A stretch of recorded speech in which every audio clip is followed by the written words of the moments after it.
Adrianne Curry used to believe that marriage and children would guarantee a happily ever after, but since meeting Matthew Rhode, her second husband, she has come to understand the true meaning of true love. Curry, who was just 23 years old when she met Christopher Knight on season 4 of Surreal Life in 2004, proposed to him just after winning Cycle 1 of America's Next Top Model. Knight, who is most recognized for playing Peter Brady in the Brady Brunch, was 48 years old at the time. They became well known due to their romance, and in 2006 they got married after appearing in their own VH1 reality series, called My Fair Brady. Curry and Knight filed for divorce in May 2011, following their 5-year marriage and the 3 seasons that followed their turbulent romance. Curry admits to having regrets, but she also tells people only that she's glad she overcame the ordeal and that it helped her find the kind of love she always knew she deserved. When it came to recording the most private moments of her life for television, she admits, it was very difficult to have a relationship on TV.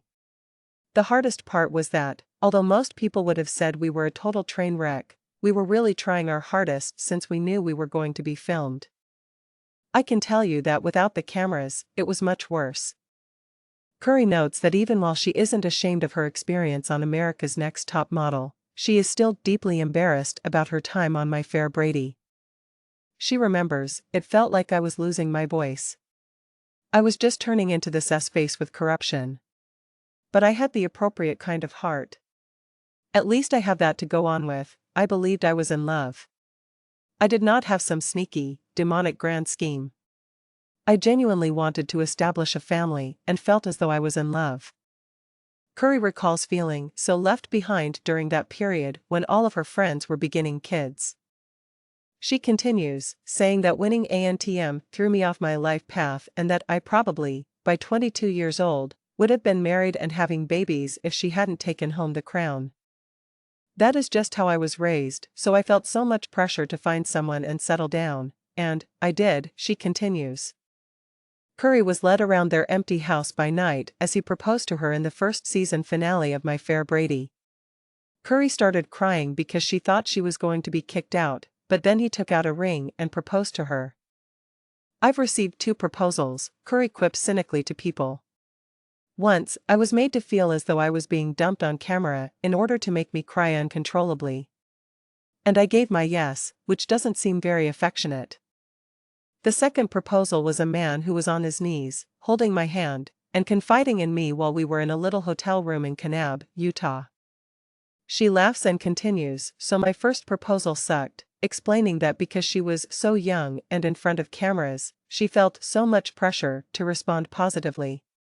She acknowledges that the event threw me through such a loop and that she would say F off if she were to get the same proposal today. "What is this? That is wicked. I made it through it. We both moved on after I invested 7 years in that relationship," Curry adds. "He got married once more.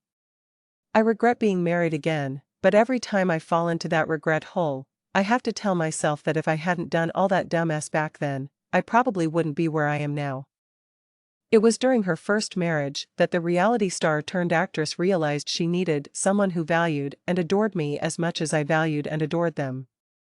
She claims that although she wasn't looking for infatuation or a pedestal, she was looking for someone who truly valued my opinion. Curry had a list of everything I didn't want in a prospective spouse until she met Rhode, her current husband. Rhode, a voice actor for movie trailers, endured despite her being probably way too hard on him, as she acknowledges that her past traumas had left her defensive. With just their wedding photographer present, Curry and Rhode exchanged vows in a Game of Thrones-themed ceremony at Glacier National Park in Montana on September 15, 2018. "He's the world's funniest motherfucker," she says of Rhode. "He will make me laugh until my stomach hurts and I start crying with laughter. I know when we can't have sex anymore and we're too old to even walk, we're at least going to be sitting there laughing at each other's farts," she exclaims. And that's a beautiful thing. Get the best of People, from celebrity news to gripping human interest stories, sent straight to your inbox by subscribing to their free daily newsletter. Curry hopes that she and Knight have both learned from their relationship as they create lives with the proper people now that she's found her happily ever after. I hope he's happy, wherever he is, and I guess I'm grateful I did it, because I wouldn't have met my husband now," she continues. "I wish I hadn't gotten married, but every time I fall into that regret trap, I have to remind myself I wouldn't be here today if that hadn't happened.